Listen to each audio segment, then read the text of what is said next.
Hello guys, कैसे हो आप सभी। आई होप आप सभी अच्छे होंगे। मैं आपका दोस्त पंकज राठी और आप देख रहे हैं आपका अपना यूट्यूब चैनल लेट्स वीडियो। आज हम बात करने वाले जो भी बच्चे गवर्नमेंट एग्जाम की तैयारी कर रहे हैं और जिनकी रीजनिंग वीक है उसके बेसिस पर आज हम सीरीज स्टार्ट कर रहे हैं और ये हमारा तीसरा पार्ट चलेगा रीजनिंग का। ये किसमें आपके काम आ सकती है भाई, एसएससी का, रेलवे का कोई एग्जाम हो या कोई आपका स्टेट एग्जाम हो, हर एग्जाम में आपसे रिलेटेड जो रीजनिंग के क्वेश्चन बनते हैं वो आपके आने वाली है। आपका तीसरा पार्ट होने वाला है। इस पार्ट में भी आज हम यहाँ पे 10 क्वेश्चन आपके लिए लेके आए। जिस दोस्त ने हमारे पीछे के 2 पार्ट नहीं देखे, एक बार प्लेलिस्ट में चेकआउट कर लेना, सारे इंपॉर्टेंट क्वेश्चन मैंने वहाँ पे कराए हैं। अब आगे चलते हमारे क्वेश्चनों को देखते हैं। अब यहाँ पे देखिए 21वां क्वेश्चन देखिए, आप ध्यान से देखना 21वां क्वेश्चन।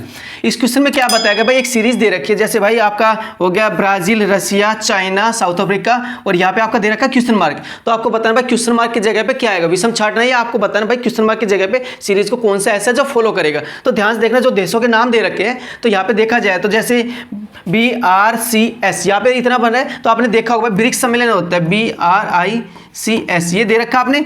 तो BRICS जो ये ब्रिक्स सम्मेलन आपने देखा होगा भाई 5 देशों के बीच में होता है। तो यहाँ पे देखा जाए तो यहाँ पे क्या हो गया, ब्राजील हो गया, रशिया हो गया, I से क्या हो गया हमारा इंडिया, C से चाइना और S से साउथ अफ्रीका। तो हमारा राइट आंसर कौन सा हो जाएगा, आंसर ए, मतलब यहाँ पे क्या आएगा, इंडिया आएगा जो खाली जगह को फिल करेगा। आगे चलते आगे देखिए क्वेश्चन नंबर 22 देखिए अब ध्यान से। आपका यहाँ पे 22वां क्वेश्चन है और ये किससे रिलेटेड, आपका रिश्ते नाते से रिलेटेड होने वाला है। जिस भी दोस्त को रिश्ते नाते के क्वेश्चनों में प्रॉब्लम आती है वो ध्यान से देखना कृपया करके। देखिए क्वेश्चन, भाई राजेश नेहा का ससुर है और आकाश राजेश का इकलौता पुत्र है। इसका डायग्राम बनाएंगे, ध्यान से देखना। सबसे पहले मैं राजेश की बात कर लेता हूँ। भाई राजेश नेहा का ससुर है, तो यहाँ पे बात की जाए तो राजेश का कोई पुत्र होगा, एक्स मान सकते हैं, उसकी पत्नी।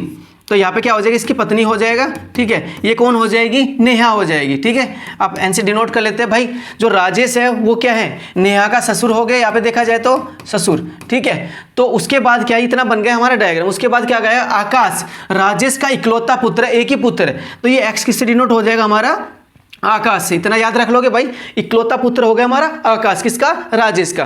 तो ये सिंपल सी बात है, ये दोनों पति पत्नी हो गए, ठीक है। तो पूछा क्या है आपसे भाई, जो आकाश है नेहा से किस प्रकार संबंधित है, ठीक है। तो आकाश के बारे में पूछा जा रहा है, किस प्रकार संबंधित है भाई, इसका क्या लगा भाई, पति लगा, ठीक है। तो आंसर हो जाएगा हमारा यहाँ पे देखा जाए तो बी, तो हमारा क्या हो जाएगा, हस्बैंड, ठीक है। अगर आपसे पूछा जाता नेहा का आकाश से क्या संबंध है तो ये हो जाती है पत्नी। क्लियर होगा, डायग्राम समझ में आ गया होगा। अगला क्वेश्चन लेते हैं। अब आगे देखिए 23वां क्वेश्चन, ध्यान से देखना। यहाँ पे ये आपका सीरीज का क्वेश्चन बनेगा, इसको सीरीज से भी हम इसको सोल्व कर सकते हैं, ठीक है। जैसे रैंकिंग के क्वेश्चन होते हैं, हमें आगे पीछे ऑर्डर में अरेंज करना होता है, तो ऐसे इसको करेंगे भाई। आपसे बताया गया भाई दुरंतो एक रेलगाड़ी है, उसकी गति राजधानी की गति से अधिक है। तो यहाँ पे मैं डिनोट कर लेता हूँ भाई, दुरंतो की गति राजधानी से अधिक है, तो मैं यहाँ पे राजधानी कर लेता हूँ। इतना समझ में आएगा भाई, दुरंतो की गति राजधानी से अधिक है। उसके बाद शताब्दी गरीब रथ से तेज चलती है। भाई दूसरा है हमारा शताब्दी है जो गरीब रथ से तेज चलती है, इतना समझ में आया होगा। उसके बाद क्या है, लेकिन राजधानी से धीरे चलती है। अब यहाँ पे ध्यान देने वाली बात है, किसकी बात चले, कौन सी गाड़ी है जो धीरे चलती है। तो जिसका जिक्र हुआ कहाँ पे, शताब्दी का जिक्र हुआ, गरीब रथ से तो वो तेज चलती है और राजधानी से धीरे चलती है। तो यहाँ पे हो जाएगा भाई राजधानी से वो धीरे चलती है। तो ये हमारी सीरीज यहाँ पे बन रही है और राजधानी से आगे क्या हमारी दुरंतो है। तो ये हमारी सीरीज कंप्लीट हो चुकी है, ठीक है। इसमें पूछा है भाई, यहाँ पे देखा जाए तो सबसे धीरे कौन सी गाड़ी चलती है, तो सबसे कौन सी चलती है, सबसे धीरे गरीब रथ। तो आंसर हो जाएगा हमारा ए, मतलब गरीब रथ जो रेलगाड़ी है वो सबसे धीरे चलती है। अगला क्वेश्चन लेते हैं, आगे देखिए क्वेश्चन नंबर 24।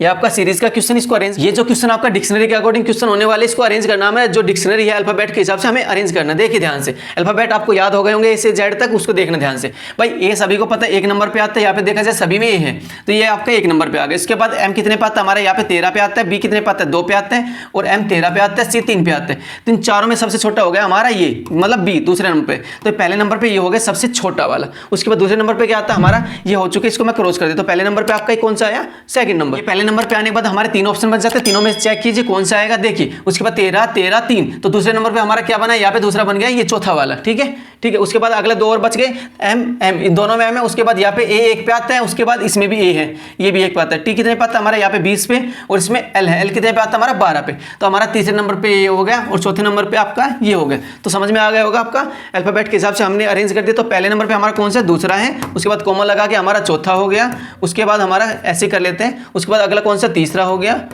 और लास्ट में देखा जाए तो पहला है, ठीक है। ऐसे हमें अरेंज करना है, 2 4 3 1, 2 4 3 1 किसमें है भाई, 2 4 3 1 किसमें है, हमारा डी आंसर करेक्ट हो गया। समझ में आ गया होगा। आगे चलते, आगे देखिए क्वेश्चन नंबर 25 देखिए अब ध्यान से। अब देखिए हमारा 25वां क्वेश्चन क्या है। इस क्वेश्चन में क्या होता है, आपका सिलोजिज्म का क्वेश्चन है ये। इसमें कथन और निष्कर्ष दिया जाएगा। कथन में क्या होगा आपका भाई, एक डायग्राम बनेगा। जो कथन के स्टेटमेंट दे रखे उससे हमारा डायग्राम बनेगा, और जो निष्कर्ष है उससे हमें चेक करना भाई कौन सा निष्कर्ष हमारा ठीक है और कौन सी गलत है, वो देखना, ध्यान देना। तो इसका डायग्राम बनाते हैं, थोड़ा नीचे कर लेते हैं, हमारे दोनों निष्कर्ष दिख जाए एक बार, ध्यान से देखना यहाँ पे। अब देखिए ध्यान से, यहाँ पे हमने ले लिया, इसका बनाते डायग्राम। तो इसमें क्या है भाई, कुछ बच्चे वयस्क है, मतलब देखा जाए तो भाई सम चिल्ड्रंस आर अडल्ट। तो हम यहाँ पे लेते हैं भाई चिल्ड्रंस का सी से ले लिया हमने, ठीक है।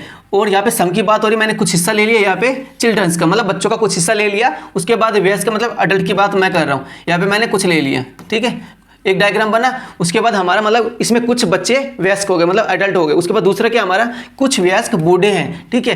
कहने का मतलब क्या है, जो हमारे अडल्ट है वो क्या है, ओल्ड है। तो हमारा अडल्ट में से कुछ हिस्सा फिर ले लेंगे, तो ये हमारा हो गया कुछ हिस्सा, ठीक है, ध्यान रखना। तो इसको डॉटेड में आप कर सकते हो, यहाँ पे हो गया ओल्ड, ठीक है। कहने का मतलब दोबारा रिपीट करें, जो हमारा डायग्राम क्या बना है भाई, यहाँ पे कुछ बच्चे, ठीक है, क्या है, वयस्क है, और कुछ वयस्क क्या है, ओल्ड है या बूढ़े हैं, ये बोल सकते हो। तो हमें चेक करना भाई, जो हमारे निष्कर्ष दे रखे दोनों में से चेक करना कौन सा सही है और कौन से गलत है। तो देखिए पहला क्या हमारा, कुछ बच्चे वयस्क नहीं है, ध्यान देना यहाँ पे भाई, जो कुछ बच्चे हैं वो वयस्क नहीं है, ये बात बिल्कुल सही है, क्योंकि जो बच गए बाहर वाले ये नहीं है। तो हमारी पहली जो निष्कर्ष है वो ठीक है। अब दूसरा देखिए, कुछ वयस्क बूढ़े नहीं है। तो देखिए जो कुछ वयस्क है वो बूढ़े नहीं है, कौन से वाले नहीं है, जो बीच के बच गए वो नहीं है, बिल्कुल सही बात है।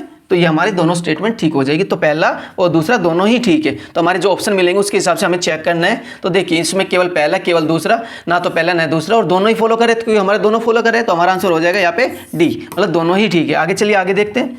उससे पहले बता दें, जिस भी दोस्त ने हमारी ये पीडीएफ डाउनलोड नहीं की है, 2740 प्लस क्वेश्चनों की, सारी इंपॉर्टेंट है। इसमें आपका कौन सी हमने नोट्स बना रखे हैं, आधुनिक भारत का इतिहास, ये सारे आपके मल्टीपल चॉइस क्वेश्चन रहने वाले हैं। जिस भी दोस्त ने ये डाउनलोड नहीं किए, इसका लिंक मैं डिस्क्रिप्शन दे दूँगा, वहाँ पे आप जाके चेकआउट कर लेना। जो भी बच्चे जैसे एसएससी की तैयारी कर रहा है, पोस्ट ऑफिस हो गया, रेलवे हो गया, अदर कोई स्टेट एग्जाम हो गए, उसके बेसिस मैंने सारे इंपॉर्टेंट अदर सब्जेक्ट से रिलेटेड भी नोट्स बना रखे हैं। एक बार चेकआउट जरूर करना, डिस्क्रिप्शन में सारे नोट्स की मैंने लिंक वहाँ पे डाल रखे हैं। अब आगे चलते हैं, आगे क्वेश्चनों को देखते हैं। क्वेश्चन नंबर 26 देखिए अब ध्यान से, आपका 26वां क्वेश्चन है। अब देखिए इस क्वेश्चन में क्या है, यहाँ पे क्वेश्चन मार्क की जगह पे बताना आपको क्या आएगा। तो सबसे पहले देखिए ध्यान से, सुभाष चंद्र जो बोस है वो किससे संबंधित है, उड़ीसा से। इसमें कहने का मतलब क्या है, सुभाष चंद्र बोस का जन्म कहाँ हुआ था, उड़ीसा के अंदर हुआ था। ऐसे ही महात्मा गांधी की बात की जाए, वो किससे संबंधित है, आपका यहाँ पे हो जाएगा भाई बिहार है, जम्मू और कश्मीर है, गुजरात है या दिल्ली है। तो इन चारों में से आपका राइट आंसर सभी को पता होगा भाई, महात्मा गांधी किससे संबंधित है, गुजरात से। इतना समझ में आ गया हो, ये तो नॉर्मल क्वेश्चन है। आगे चलते आगे देखिए ध्यान से, आपका 27वां क्वेश्चन देखिए। अब आपका 27वां क्वेश्चन है कोडिंग डिकोडिंग का, ये बहुत ध्यान से आपको करना पड़ेगा। तो आप पहले ये वाला, इसमें आपको बताना क्वेश्चन मार्क की जगह पे क्या आएगा, पहले पीछे वाला हम सोल्व कर लेते हैं। अब देखिए इनको सोल्व कैसे करते हैं वो देख लेते हैं एक बार, ध्यान से देखना। जैसे सबसे पहले देखो जाए तो ओ सबसे पहले कौन से नंबर पे आ गया, यहाँ पे देखा जाए तो पीछे से तीसरे नंबर पे आ गया। तो ऐसे हम क्या करेंगे, वी को पीछे से तीसरे नंबर पे लेके आते हैं, ठीक है। तो 1 2 तीसरे नंबर पे क्या आ गया हमारा, वी आ गया। इतना समझ में आ गया। तो पीछे से तीसरे नंबर पे वी किस में है भाई, इसमें नहीं, इसको क्रॉस कर सकते हैं, बाकी सभी में है। तो हमारी ये इसको मैं काट सकता हूँ। आगे देखिए उसके बाद आर है, आर कौन से नंबर पे आ गया भाई, इस पे भी है, इस पे भी है, ठीक है। या तो आप दूसरे इसको छोड़ दो आप, अब क्योंकि भाई सेम आपको लग रहा है भाई यहाँ पे भी सेम है, तो हमारा इंटरचेंज हो रहा है, यहाँ पे सेम रहने दो इसको। डी देखा जाए तो देखो डी लास्ट में चला गया यहाँ पे, तो हमारा तीसरे नंबर की संख्या वो लास्ट में चली गई। तो तीसरे नंबर की संख्या क्या हमारी आर है, वो लास्ट में ले जाओ आप। यहाँ पे आर को लास्ट में ले गए, तो आर देखिए आर इसमें नहीं है, तो इसको क्रॉस कर दो, हमारी 2 संख्याएं खत्म हो गई। आगे देखिए ध्यान से, उसके बाद ई का नंबर है, ई कितने पे आ गया हमारा, पहले नंबर पे आ गया। ध्यान से देखना, तो जो पीछे तीसरे नंबर की संख्या वो पहले नंबर पे आ जाएगी। पीछे तीसरे नंबर की संख्या क्या है हमारी, एम है, वो पहले नंबर पे ले आओ, सबसे आगे ले आओ। तो एम किस में, इन दोनों में एम है, एम से पता नहीं चलेगा। उसके बाद हमारा क्या है, आर है, इसको भी छोड़ दो। उसके बाद एस है, एस कौन से नंबर पे आ गया हमारा, पीछे से आगे से तीसरे नंबर पे आ गया, जो पीछे से हमारा पहले नंबर पे वो आगे से तीसरे नंबर पे आ गया। तो इसमें देखिए ध्यान से, इसमें क्या है हमारे, यहाँ पे देखा जाए तो एन है, एन का लास्ट में तीसरे नंबर पे जाएगा भाई। एम के बाद एक स्थान छोड़ देंगे हम, यहाँ पे कोई भी स्थान हो सकता है, ठीक है। क्वेश्चन मार्क लगा लो यहाँ पे, ठीक है, आपको दिक्कत नहीं आएगी। क्वेश्चन मार्क लगाए, उसके बाद तीसरे नंबर पे क्या जाएगा हमारा, एन जाएगा। तो एन तीसरे नंबर पे देखिए, यहाँ पे दूसरे नंबर पे एन आ गए, तो इसको भी क्रॉस कर देते, तो बच्चा क्या हमारा डी। तो ये हमारा राइट आंसर हो जाएगा कौन सा, डी। तो क्या बनेगा, MINVER। इतना समझ में आ गया। अगला क्वेश्चन देखते हैं, ध्यान से देखना। क्वेश्चन नंबर 28 देखिए, आपका क्वेश्चन नंबर 28 से ध्यान से देखना। यहाँ पे इस क्वेश्चन में आपको क्या मिलने वाला है, ध्यान से देखना। ये भी आपका कोडिंग डिकोडिंग का क्वेश्चन रहेगा, पर इसमें क्या है, अल्फाबेट्स चेंज नहीं हो रहे, हमारे प्लस माइनस हो रहे, उसको देखेंगे ध्यान से। देखिए तो इनकी पोजीशन लिख लेते हैं, MANTL और E, ये दे रखा हमारा। ऐसे साइड में दूसरे का SFTYRJ, ये हमने लिखने के बाद साइड में दूसरा क्या हमारा भाई PARR, उसके बाद OT, ये हमने लिख लिया। अब ध्यान देना, समझने वाली बात क्या है, इनकी पोजीशन एक बार लिख लेते हैं जल्दी जल्दी, और आप भी याद करना पोजीशन क्या है इनकी। एम कितने नंबर पे आता है आपका 13 पे, 1 पे, 14 पे, टी की 20 पे आता है हमारा, और एल 12 पे, और ई 5 पे। ऐसे ही हमारा एस 19 पे आता है। उसके बाद हमारा एफ देखा जाए 6 पे, टी 20 पे, उसके बाद वाइस कितने पे आता है हमारा 25 पे, और आर 18 पे आता है, और जे 10 पे आता है। ये हमारे हमने पोजीशन लिखने के बाद अब क्या करना है, इनका डिफरेंस देखना कितना हमें फर्क मिल रहा है। यहाँ पे देखिए ध्यान से भाई, 13 में हम कितने जोड़ेंगे, तो यहाँ पे हमने 6 जोड़ा, 19 हो गए। हमने यहाँ पे कितना जोड़ा, 5 जोड़ा, इतना समझ में आया होगा। इसमें कितना हमने जोड़ा, यहाँ पे फिर 6 जोड़ दिया, उसके बाद यहाँ पे कितना जोड़ा, 5 जोड़ दिया, उसके बाद यहाँ पे 6 जोड़ दिया, और यहाँ पे देखा जाए तो फिर 5 जोड़ दिया। कहने का मतलब सीरीज में हम क्या करें, 6 जोड़ रहे, फिर 5, फिर 6, फिर 5, फिर 6, ऐसे हमें जोड़ना। तो ऐसे हम क्या करेंगे भाई, 16 यहाँ पे, 1 पे, 18 पे, 18 पे, और वो कितने पे होता है हमारा 15 पे, और टी 20 पे। ऐसे हमें क्या करना है, यहाँ पे 6 जोड़ना है, यहाँ पे 5 जोड़ना है, ऐसे यहाँ पे 6, यहाँ पे 5, यहाँ पे 6, यहाँ पे 5, ऐसे हमें संख्याएं जोड़नी है। तो पी में मतलब 16 में 6 जोड़े कितने हो गए हमारे 22, 22 पे क्या आता है हमारे, यहाँ पे देखा जाए तो वी आता है, ठीक है। उसके बाद 1 में 5 जोड़े कितने हो गए 6, 6 पे क्या आता है हमारा एफ आता है। वी आने के बाद अगला क्या हमारा, यहाँ पे 18 में 6 जोड़े कितने हो गए 24, 24 पे हमारा क्या आता है, यहाँ पे देखा जाए तो एक्स आता है। उसके बाद 18 में 5 जोड़े 23, 23 पे क्या आता है हमारा डब्ल्यू आता है, ये 23 नंबर पे आता है। उसके बाद अगला क्या हमारा 15 में 6 जोड़े 21, 21 पे हमारा क्या आता है यू आता है। और लास्ट में बात की जाए तो 20 में 5 जोड़े 25, 25 पे क्या आता है हमारा वाई, ठीक है। तो हमारी सीरीज क्या बनी, वी एफ एक्स, देखिए एफ एक्स नहीं है, इसको क्रॉस कर दो, एफ एक्स है, एफ एक्स है, ठीक है। उसके बाद डब्ल्यू यू वाई हमारा आ गया, ये हमारा गलत हो गया, डब्ल्यू यू वाई ये गलत हो गया। तो हमारा पहला आंसर बिल्कुल ठीक है, तो हमारा ये आंसर करेक्ट है। आपको ऐसे सोल्व करना है कोडिंग डिकोडिंग का। आगे चलते, आगे देखिए। अब क्वेश्चन नंबर 29 देखना ध्यान से। इस क्वेश्चन को कैसे सोल्व करोगे, काफी इंपॉर्टेंट क्वेश्चन, बहुत से बच्चे इसमें पजल हो जाते हैं। आपका जो नंबरिंग का क्वेश्चन आता है, ठीक है, इसमें देखिए ध्यान से भाई, इसका कोड हमारा ये दे रखा है, ऐसे ही हमें इसका सोल्व करना है। तो हमारा जो 196 है वो कैसे आया होगा, तो आपको ये बताना, ध्यान से देखना इस क्वेश्चन को हम कैसे सोल्व कर सकते हैं। तो इसका एक तरीका सिंपल सा है, यहाँ पे देखी जाए तो सबसे पहले इन तीनों संख्याओं का ऐड कर लो। इन तीनों संख्याओं को ऐड करने के बाद कितना होगा भाई, यहाँ पे 5 4 5 10 4 14।